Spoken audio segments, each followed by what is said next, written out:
But anyways, the first time I met him 40 years ago. I was a kid, sort of a kid, and he was speaking at a breakfast in a diner in Detroit. But it was packed. I mean, there were 60 to 100 people in there, and it was just so mind blowing listening to him as a very young person. And I remember this story that he told. He said, the elites in this country, especially elites on the so-called left, like to think of the working class as really ultimately just a kind of bunch of stupid people that we've got to get on board, get them on board our thing. And he said, it's so obviously condescending and cruel to have this attitude that elites have to the working class. But he said, let me tell you something. Here's what I know about the working class. Tune into any sports radio station on any given day of the week.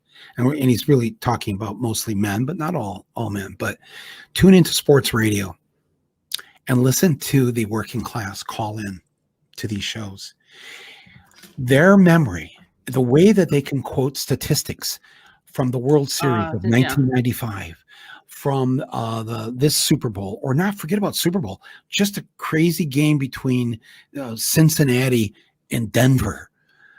It says it's amazing. I sit there and I listen to it and I think, don't ever let anybody on our side of the fence refer to people who work for a living as stupid or dumb or not intelligent or not intellectual or whatever.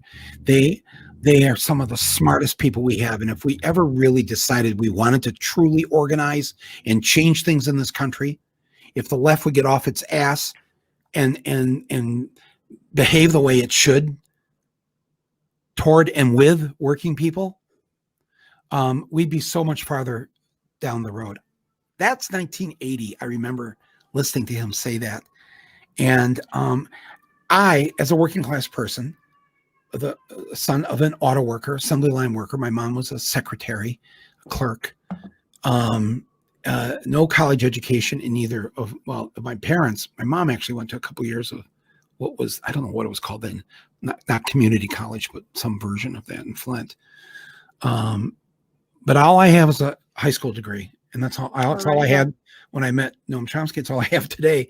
And I remember feeling so valued by somebody like him in a way that I would not have felt valued by a writer or editor of The Nation or Mother Jones or any of the other things, Mother Jones herself, you would have felt valued by, but not right. The magazine. Yeah.